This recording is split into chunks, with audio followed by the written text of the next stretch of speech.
নারায়ণগঞ্জের ৩ উপজেলার নির্বাচনী ফলাফল বিস্তারিত। ষষ্ঠ উপজেলা পরিষদ নির্বাচনে নারায়ণগঞ্জের রূপগঞ্জ উপজেলায় হাবিবুর রহমান, ২৫০০ উপজেলায় সাইফুল ইসলাম স্বপন ও সোনারগাঁও উপজেলায় মাহফুজুর রহমান কালাম চেয়ারম্যান পদে বিজয়ী হয়েছেন। মঙ্গলবার ২১ মে রাতে ভোট গণনার পর রিটার্নিং কর্মকর্তা অতিরিক্ত জেলা প্রশাসক সাকিব আল রাব্বি এই ফলাফল ঘোষণা করেন। রূপগঞ্জে দোয়াত কলম প্রতীকের প্রার্থী হাবিবুর রহমান ১,১৮,০০০ ভোট পেয়েছেন। তার বিপরীতে আবু হোসেন ভূঁইয়া রানু পেয়েছেন ২০,৪৩৪ ভোট। ২৫০০-এ ঘোড়া প্রতীকে মোহাম্মদ সাইফুল ইসলাম স্বপন ১,১৫,২৫২ ভোট পেয়ে বিজয়ী হয়েছেন।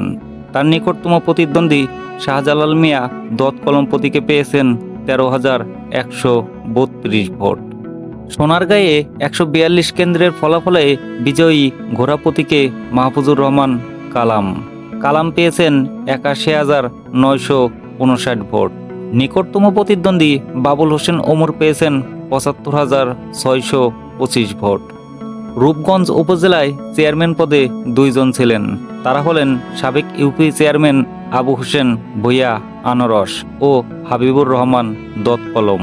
এ উপজেলায় ভাইস চেয়ারম্যান পদে মিজানুর রহমান ও মহিলা ভাইস চেয়ারম্যান পদে ফেরদৌসী আক্তার বিনা প্রতিদ্বন্দ্বিতায় নির্বাচিত হয়েছেন।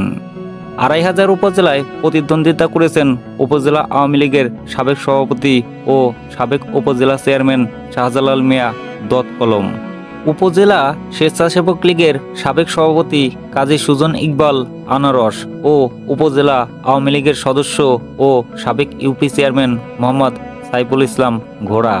এ উপজেলায়ও ভাইস চেয়ারম্যান পদে রফিকুল ইসলাম ও মহিলা ভাইস চেয়ারম্যান পদে শাহিদা মোশাররফ বিনা প্রতিদ্বন্দ্বিতায় নির্বাচিত হয়েছেন। সোনারগাঁও উপজেলায় চেয়ারম্যান পদে লড়েছেন ৪ জন।